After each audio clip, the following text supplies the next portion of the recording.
They trained you to work 8 hours a day, but never taught you how to build 1 hour for yourself.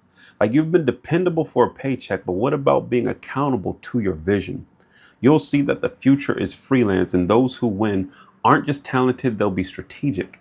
This episode is about power, ownership, and building a path that isn't just stable, but it's also scalable. I'm comparing and going deep between W-2 and 1099. It's going to be a crazy episode.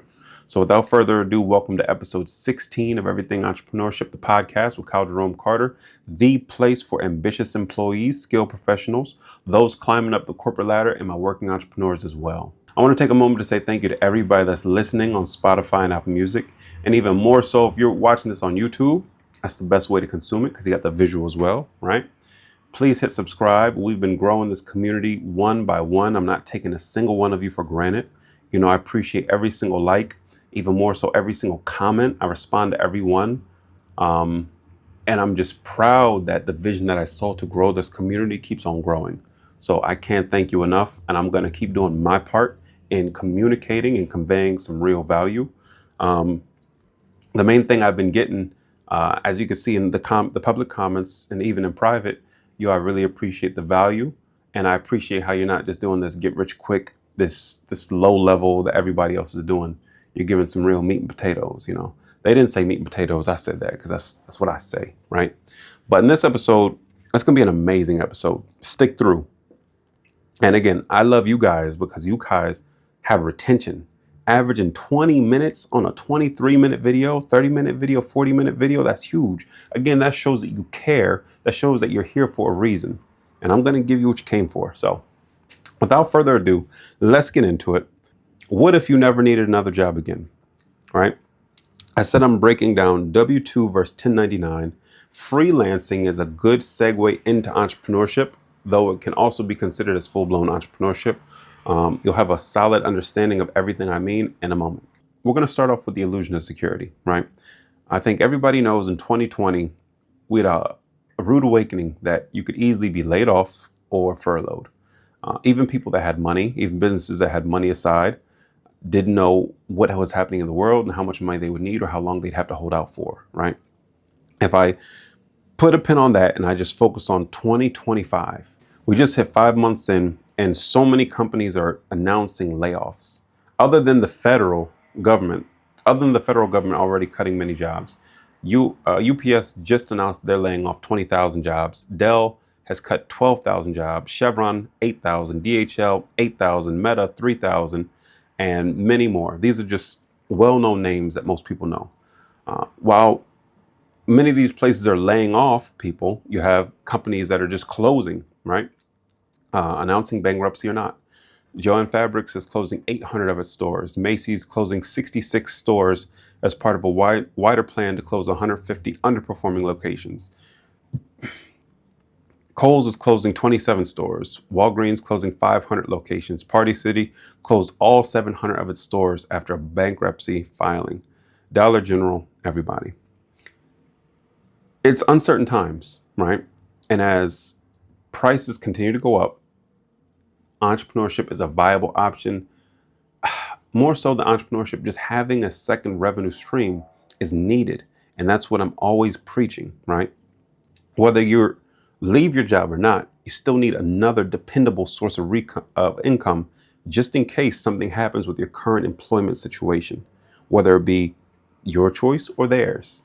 You could choose to leave or they could choose to get rid of you. It doesn't matter if you've been there for a month. It doesn't matter if you've been there for 5 years. It doesn't matter if you've been there for 10 years. How secure is your job, right? So if you ask, KJC, why are you bringing up job security and how does W-2 versus 1099 deal with all these different places closing, right? Well, first I wanted to lay down the foundation that it doesn't matter what job you get into. It doesn't matter how big you get. Having to lay off and also close your doors can be inevitable for just about anybody. There's no guarantee anywhere. If we take that and then we also couple in the fact that AI is here. AI is no longer on its way. Though AI is still in its infancy phase and has not touched nearly anything it's truly capable of, AI is already taking jobs. They say 300 million jobs could be lost to AI globally within the next 10 years. 60% of tasks in advanced economies are at risk. 14% of jobs are already displaced, and 30% of workers fear their job will be replaced. Now, well, I'll quote one more article from one more person before we dive into exactly what you can do or what's on the table. I'll take a quote from Reid Hoffman, the co-founder of LinkedIn. In a recent article, he said, in under a decade, half the US population will be freelancers. Now, granted, he's already cited as predicted the social media boom in co-founding LinkedIn. He was also cited in predicting different industries like Uber and Airbnb. And now he's also predicting this, right? So what does that mean? That basically means employers that are downsizing or closing their doors are going to look for freelancers to do their work over traditional employees. And if all you have done is work the job, you might not understand the complexities of what that means. But I will show you how you can potentially benefit from it, right? Am I saying take what he says to stone? No, I'm saying take it with a grain of salt. So if we just look at the objective truths of everything that's happened just this year alone, we see that prices for everything are going up.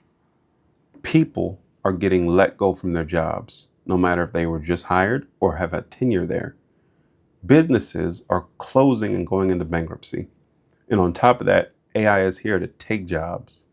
So here's exactly what you can do, or here's an option that you can look at. So let me give you an example of W-2 employee versus 1099 freelancer and how far that can actually go, right? So in this example, let's say I'm KJC, I work at a marketing agency, and I want a job that pays a salary of $65,000 a year, right? And if I'm looking at $65,000 a year, pre-tax is like $2,500 every 2 weeks. After taxes and insurance, we're at like $1,800, $2,000. Let's just say $2,000 a month, right? And most people look at that and they say, $6,500, that means my employer is paying $5,000 a month for me, right? But what you don't take into consideration is the taxes they pay, the health insurance, unemployment, 401k, PTO. And basically, instead of $5,000, the employer is more likely paying $7,000 for me, right? So as a salary employee, they're basically paying $7,000 a month, though I'm only taking home after tax, maybe about $4,000, right? So that's a big gap of about $3,000, taxes everywhere, not in their pocket, not in my pocket, it's Uncle Sam's pocket. But at the same time, we have some hard numbers we can look at, right? So let's take it down. If KJC says, you know what, I was listening to this amazing podcast episode called Everything Entrepreneurship, the podcast with Jerome Carter. And since I was on YouTube, I pressed subscribe. But he told me, maybe I'm looking at this wrong. Instead of applying to this job as a 1099, instead of applying to this job the regular way I would, knowing that if I get $65,000 every 2 weeks, I'm making $2,000, $4,000 a month. What if I follow what he said and I approached it as a 1099 freelancer? How does that look? Well, basically, if I offer the same service that I'm doing to a company, even the company that's applying for the position, and I say, hey, are you open to negotiations? And they say, in what means? If I was to say, instead of bringing me on as a W-2 employee, I want you to bring me on as a 1099 freelancer. I'll still do this full job description. However, I want to be paid upfront. And I know that you would be paying $7,000 a month for me as an employee. What I'm going to be charging you is $3,500 a month, every month. And you're going to sign a 6-month contract. Now, some employers are going to say, hell no, why would we do that? Somebody that actually knows numbers, somebody that knows opportunity risk might take a moment to have a deeper conversation. They might give pushback and say, well, what have you done so far, right? This is where your resume, or if you listen to the other episodes, this is where your portfolio comes into play to show them how much value you have already provided for others and what you can do for them. Let's say they counter you and they say, you know what? I'm not going to do $3,500 and I'm not going to do 6 months. Best we can do is $3,000 at 5 months, right? At that point, you basically close $3,000 as a 1099 freelancer, where you get paid up front and you have the opportunity to do many more things than if you were an employee, right? So what does that look like? Pros and cons, right? Well, as an employee, you have your steady paycheck, you have health benefits, but you have no control of hours. Your income is pretty much capped. Taxes are handled by them, and you have security, right? As the freelancer, you get to pick your clients the same way you just pick them. You get to set your rate. You get to work from just about anywhere. You have room to scale. You have to handle your own taxes, and you have to take into consideration that your income varies, right? Unless you have like a solid clad agreement, though, if they sign on for 5 months, something could happen and they only go to 3, right? But in this example, we got one person at $3,000 a month. Instead of getting paid at the end of instead of getting paid every 2 weeks for a delayed 2 week cycle, now you get paid up front for the month, right? With that $3,000, you still got to take out anywhere from like 25 to 30% in taxes, maybe like 3, 5, maybe even like $600 for health insurance. And all your tools and systems that you use are going to come out of pocket. However, when you look at it at the end of the day, what you gain from that is your ability to execute and provide value for that one person. And if you can do it for that one person, we've now built room, we've built space so you can do it for 2 or 3. This is where this model starts to really kick in. It doesn't make sense if KJC is going to go from a $50,000 job making $4,000 to go into $3,000 before he has to pay his tax and all this other stuff. Where this really starts to kick in is, if this person just agreed for $3,000, what if I just get 3 clients, right? If I get 3 clients at $3,000, that's $9,000. Yes, you still got to take out 25 to 30% in taxes, but it's still going to be the same tools. It's still going to be the same process, because me as a freelancer, I'm doing this one job. I'm providing value in this one way. Most people, once they get like that's 3, 4, 5 clients, they tend to get help. Many people that are early on might even outsource, right? That can be a slippery slope depending on who you are, depending on the type of business. I'm not going to get too deep into that. But now we start to see, okay, I'm doing this job. I'm clocking in. I got somebody micromanaging me.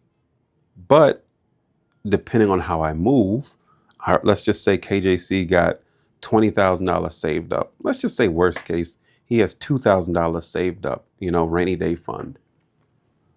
By using everything that KJC and everything entrepreneurship shows on how I can leverage my 9 to 5, build in my 5 to 9, and strategically execute on the business that I want and need in my life, because I know my goals, they come from within, and I'm working towards something real.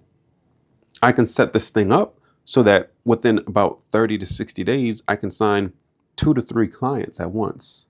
And at that point, I give myself room, I give myself space. Again, talking to or coming from another episode I already recorded, somebody could take their PTO, instead of going to Cancun, Mexico, they could say, I'm going to build out this freelancer model. This is what I'm going to do. I'm going to take these 10 days I got. I'm going to take these 2 weeks I'm going to take this 7 days I got. I'm going to prepare the month before so that when I have these days, I specifically execute on how I can do this. Because by doing this, yes, you have to be more accountable for the amount of money that you put aside in taxes. Yes, you have to pay your own health insurance, but you're building a system. And once you build a system, it's much easier to scale that, right?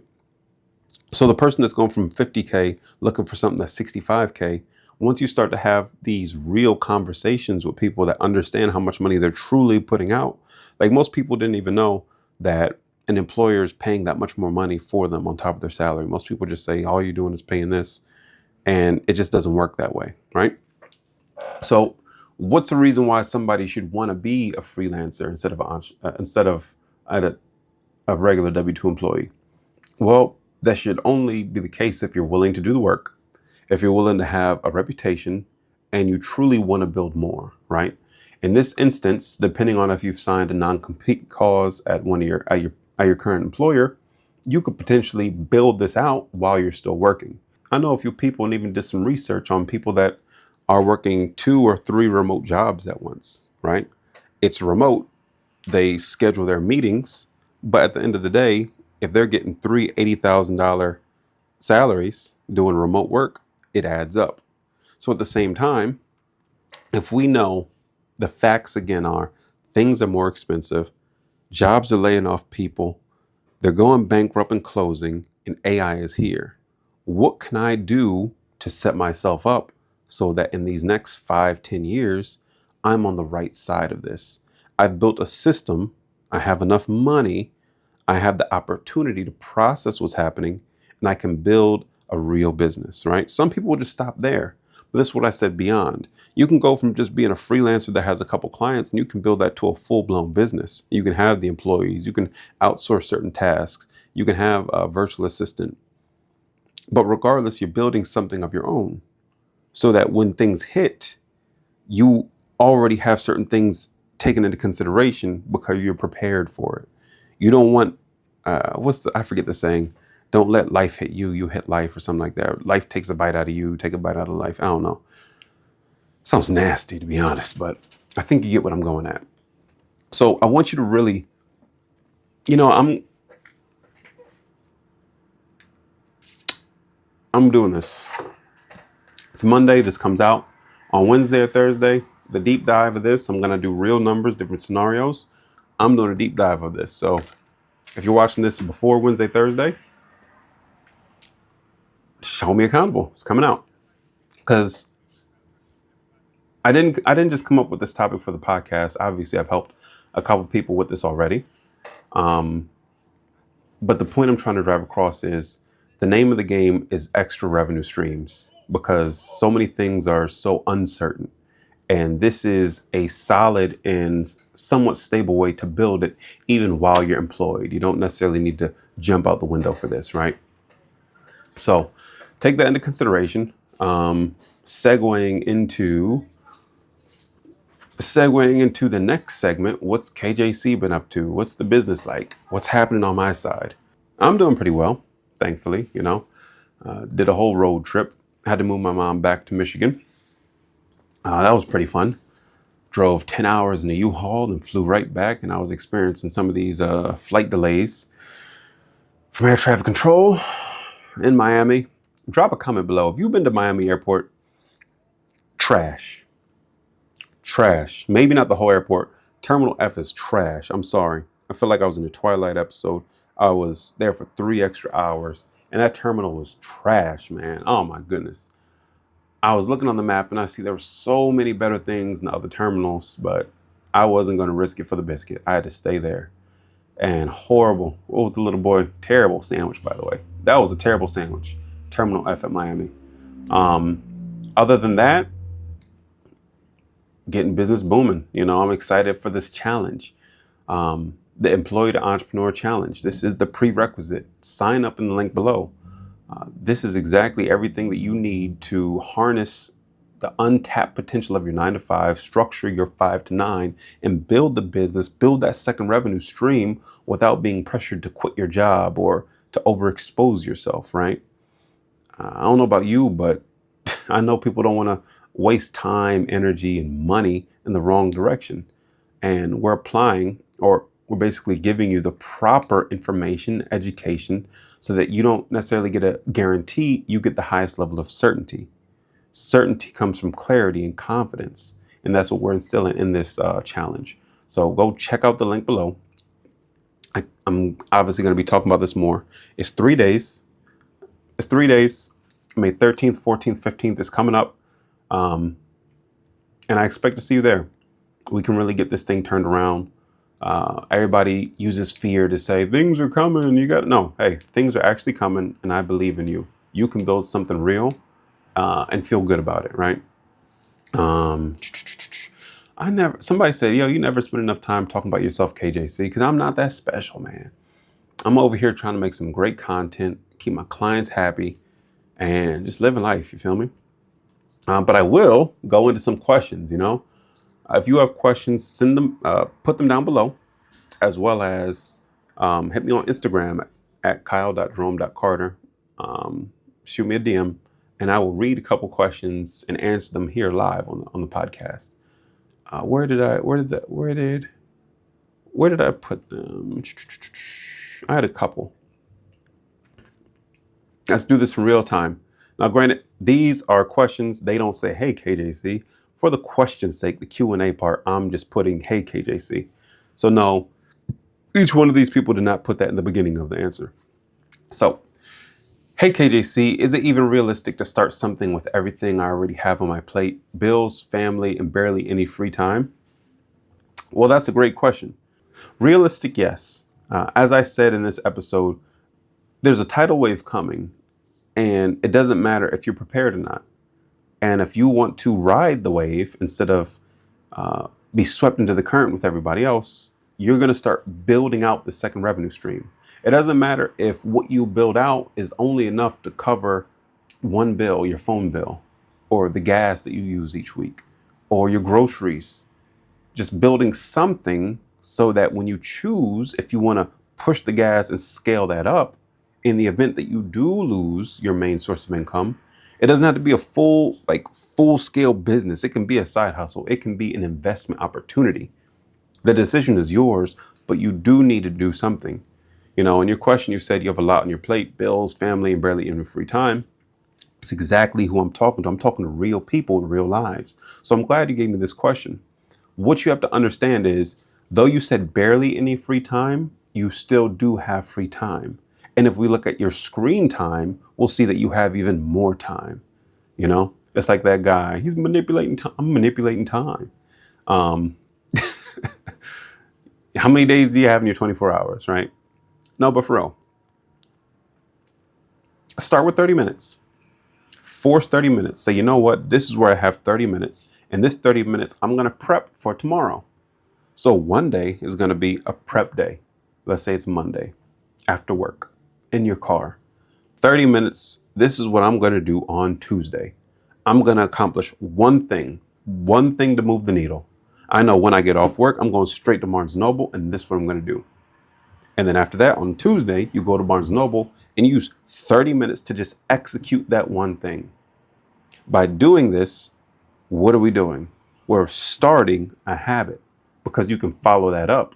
Wednesday, you're preparing for Thursday. Once you do Thursday, now you're starting consistency. And with consistency, you have more confidence. And from the consistency and the confidence in executing something that moves the needle, you're getting more clarity. Clarity to what? Clarity as to what you need to do to build out what you want, right? So I would love to go further in depth. Obviously, I'm reading your question, so I'll message you back. We can build from this, you know. This is very common. A lot of people have this. Next question. Hey, KJC, I feel like I've outgrown my role, but I'm scared to jump because I don't have the same hunger I used to. How do I get back to that? Another great question. Now, when you say you're scared to jump, my main question is, because again, I don't know the context. Are you scared to jump as in like leave your job? Are you scared to jump as in jump into something like building a business, starting a side hustle or something like that? Or is this you've outgrown your role, you don't have the same hunger, and you're scared to jump to a different position or a different job in general? Whereas I don't know the complete context to this question, what I will answer is this.